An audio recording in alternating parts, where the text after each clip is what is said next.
Neymar sera à la Coupe du Monde 2026. Les gars, on a le droit à une dernière danse. Un événement suivi par plus de 230 000 personnes. Plus de 380 000 sur YouTube. T'as déjà vu ça dans les rues, blindées pour une convocation à la Coupe du Monde. C'est du jamais vu. Ancelotti, merci. Merci. Il y a tout ce qu'on voulait voir dans ce petit calepin. Tu la touches. Tu peux la toucher cette fois-ci, on est avec toi. Je vais regarder tous les matchs du Brésil. On est là pour t'accompagner. Quand t'as joué 2 matchs, 3 matchs avec Santos, je m'en cogne. Vous savez pas à quel point ça me fait plaisir. C'est une légende du foot et le Brésil, c'est un putain de pays de sport, pas comme le nôtre. La liste complète du Brésil. Alisson, Ederson, Weverton, Alexandro, Bremer, Danilo, Douglas Costa. Il n'y a pas Thiago Silva. Je sais que vous allez le nom, il n'y a pas Thiago Silva.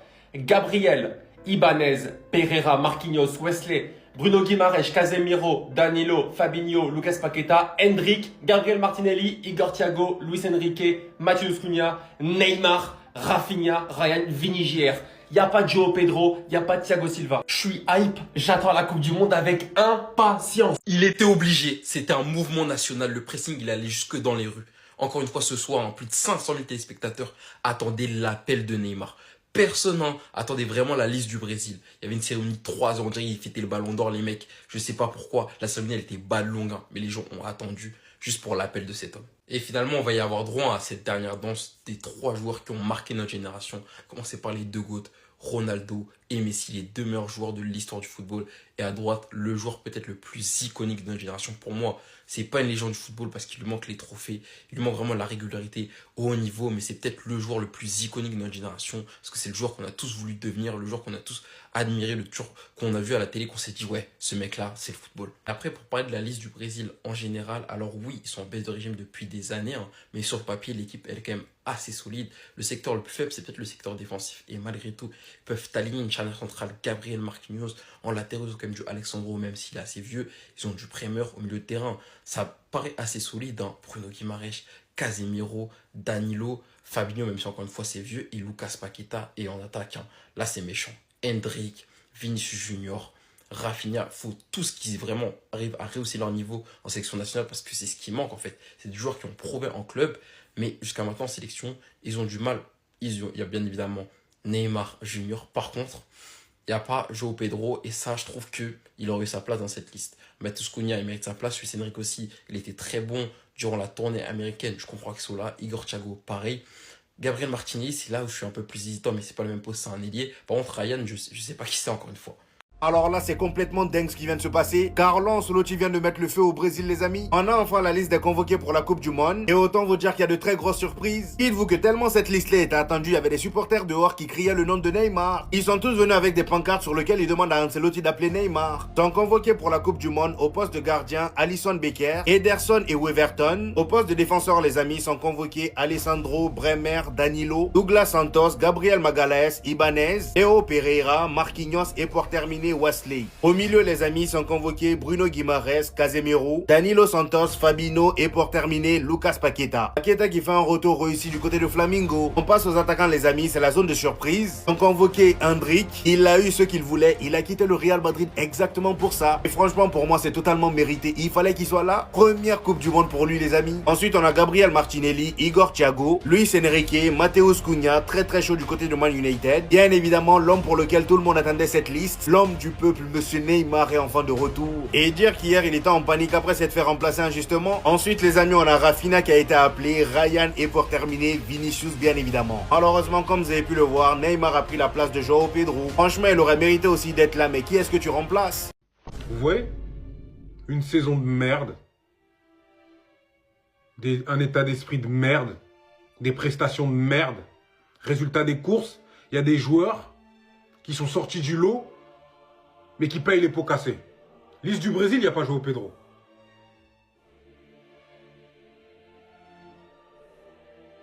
Genre là, donc là, quand vous listez les attaquants, João Pedro, il n'a pas sa place.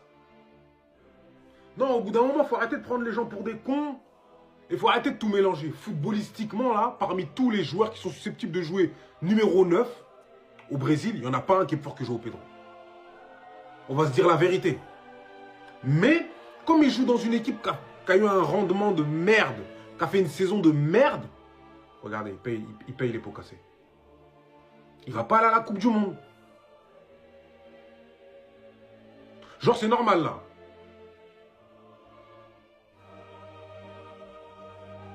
Genre, Igor Thiago, genre. Igor Thiago, genre. Ok, il a mis beaucoup de buts, mais vas-y, les gars. Si c'était ça, bah, on prend Sébastien... Le Paul aussi en équipe de France. Au bout d'un moment, faut arrêter. Si c'est histoire de meilleur buteur, bah, qu'on prenne le Paul. Qu'on vire, je sais pas qui, et qu'on prenne le Paul en équipe de France. Au bout d'un moment, faut arrêter. Arrêtez de me parler de but. Au bout d'un moment, c'est le football, frère. Ah, Ancelotti, t'as merdé, Ancelotti, t'as merdé. Les gars, c'est officiel! Neymar à la Coupe du Monde, oui! Carlo Ancelotti a dévoilé la liste dans un suspense incroyable. Pour ceux qui ont regardé, ils ont fait un grand événement, ils ont loué une grande salle, il y avait grave du monde. Ils ont fait des spectacles, ils ont parlé, alors que tout le monde attendait la liste. Et quand il a dévoilé les noms, quand c'est arrivé à Neymar, ça y est, la salle, elle a crié. Ils ont tous crié, ah, Neymar, Neymar. Ils voulaient que entendre Neymar. Tout le reste, ils s'en foutaient. Toute la salle s'en foutait, le monde entier s'en foutait. Le monde voulait juste Neymar. On le voulait et on l'a eu. Regardez, ça c'était la journée au Brésil. Ils attendaient qu'une chose. Il y a des Brésiliens qui sont restés toute la journée dehors avec des pancartes. Ancelotti, prends Neymar, prends Neymar. En tout cas, ça fait plaisir de revoir le Ney, même s'il n'est pas à 100%, ça fait plaisir de le voir dans cette liste. En attaque, on a Hendrick, Martinelli, Igor Thiago, Enrique, Cunha, Neymar, Rafinha, Ryan, Vinicius. Il manque Joao Pedro, les gars. Il n'a pas pris Joao Pedro.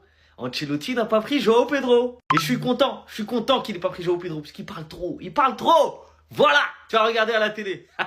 Milieu de terrain, Guimarães, Casemiro, Danilo, Fabinho, Paqueta. Logique. Et en défense, je suis triste. Il n'a pas pris Thiago Silva. Vas-y, j'aurais bien voulu cette petite surprise, mais tranquille. Alexandro, Bremer, Danilo, Santos, Gabriel, Ibanez, Pereira, Marquinhos, Wesley. Et au goal, logique, Alisson, Ederson et Weverton. Bon les gars, pour vous, ce Brésil peut aller où? Peut aller jusqu'à où? Finale? Demi-finale? Quart de finale? Franchement, il y a une belle attaque, hein. Neymar, Vini, Rafinha. Ah, c'est joli. Milieu de terrain, c'est solide. Défense centrale, Marquinhos avec Gabriel, c'est bien beau aussi. Et aux gardiens, ils sont des gardiens d'expérience. Donc attention au Brésil, attention. Évidemment, je suis très heureux pour Neymar. Mais quand je vois certains parler de Last Dance, bah, je pense qu'il faudrait les calmer par rapport au rôle que va avoir Neymar, je pense. Neymar, je pense qu'il va être remplaçant pendant toute la compétition et que ce sera le joker de luxe du Brésil. Donc ce ne sera pas non plus la Last Dance à la Zidane 2006 qui, à ce moment-là, lui, jouait encore en Europe au Real Madrid, ce qui n'est pas le cas de Neymar. Ça fait 3 ans qu'il a quitté l'Europe entre l'Arabie Saoudite et le Brésil. Et lui, Zidane avait joué toute la compétition titulaire, indiscutable, 90 minutes, brassard autour du bras. Alors, est-ce que Neymar aura le brassard? Je pense pas. Neymar, ouais, il sera là pour jouer 20 minutes, les 20 minutes de sa vie à chaque match. Et ce sera déjà très bien. Mais quand vous voyez la liste du Brésil, bah, c'est compliqué de lui faire une place de 90 minutes, surtout que je pense qu'il ne les a pas dans les jambes, vu l'intensité du football brésilien.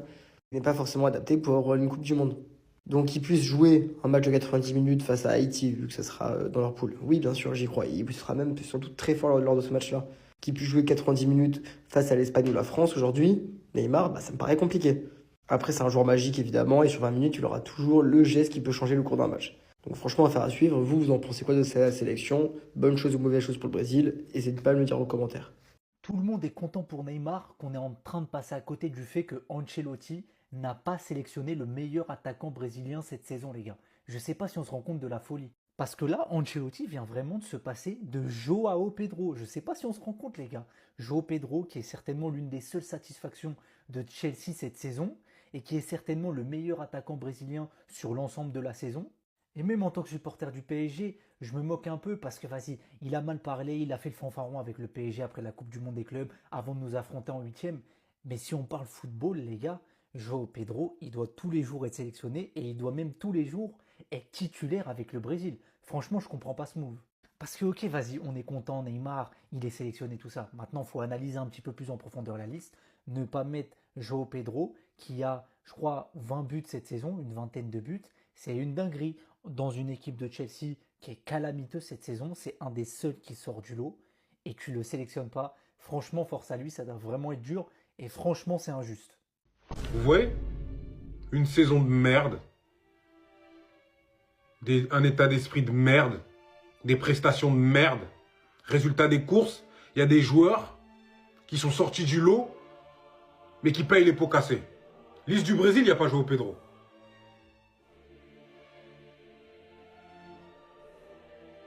Genre là, donc là, quand vous listez les attaquants, Joao Pedro, il a pas sa place.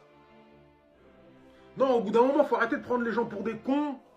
Il faut arrêter de tout mélanger. Footballistiquement, là, parmi tous les joueurs qui sont susceptibles de jouer numéro 9, au Brésil, il n'y en a pas un qui est plus fort que Joao Pedro. On va se dire la vérité. Mais, comme il joue dans une équipe qui a eu un rendement de merde, qui a fait une saison de merde, regardez, il paye les pots cassés. Il va pas aller à la Coupe du Monde. Genre, c'est normal, là.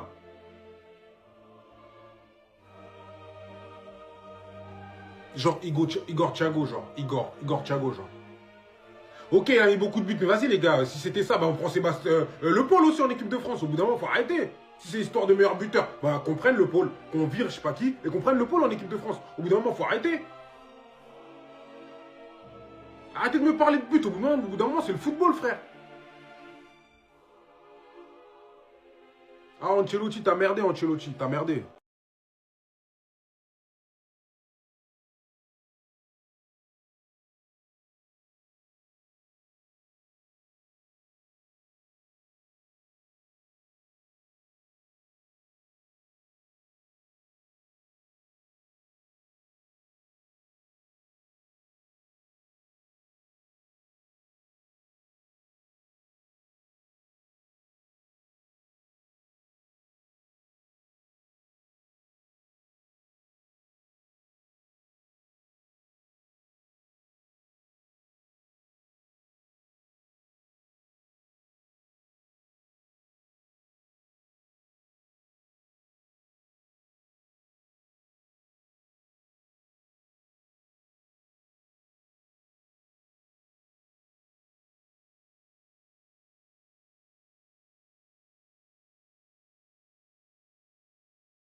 Ok, oui, Neymar, retour, j'ai dansé, je suis content. Là, à l'heure où je vous parle, je suis encore content. Mais maintenant, Joao Pedro n'est pas dans la liste. Ah. Ok, si on met l'émotion, on est content, on s'en fout, il y a Neymar, c'est carré. Maintenant, si on met les émotions de côté, on prend vraiment sportivement parlant. Est-ce que Joao Pedro n'est même pas le meilleur attaquant brésilien cette saison? Je vois qui est meilleur que lui là, actuellement, en cette saison. Igor Thiago, j'ai du mal. Il peut même mettre 80 buts, j'ai du mal, je suis désolé. Vini, c'est pas une grosse saison, mais ça reste une bonne saison pour Vini. Je crois qu'il a 23 buts, entre 10 et 15 passes D. Pour un joueur qui fait une mauvaise saison apparemment, waouh, les standards. Mais Joao Pedro, les gars, c'est entre 10 et 15 buts en PL. Mais même dans le jeu, en fait, c'est pertinent. C'est l'un des meilleurs 9 de PL cette saison. Ça fait mal, hein. C'est dur pour lui quand même. Hein. Pour moi, il est meilleur que Cunha. Voilà, pour moi, il est meilleur que Cunha. Luis Enrique, il a fait une bonne entrée contre la France. Mais il y a des joueurs qui... Bon, il y avait Enrique aussi qui est convoqué. Il y a des joueurs qui pouvaient sortir avant lui. Hein. Il n'y en a pas des masses, mais il y en a quand même un. Oh. Même Neymar. Je parle pas de Neymar au calme. Mais c'est dur pour jouer à Pedro. C'est très dur. Ancelotti, la vie de ma mère, t'es le meilleur coach de l'histoire. La vie de ma mère, je t'aime de ouf. Vous ne vous rendez pas compte de ce qui vient de se passer. C'est historique. Neymar à la Coupe du Monde. Je vais vous dire un truc, hein. Neymar à la Coupe du Monde, c'est comme si on l'avait déjà gagné. Merci Ancelotti, merci le Brésil, merci le football. Toute l'année, on s'est tapé des vieux joueurs comme Vinicius, comme Richarlison. Et enfin, le roi est de retour. Papa est de retour, les enfants. Je suis tellement heureux, je suis tellement heureux. Je suis l'homme le plus heureux du monde. Merci Ancelotti, merci, putain, merci.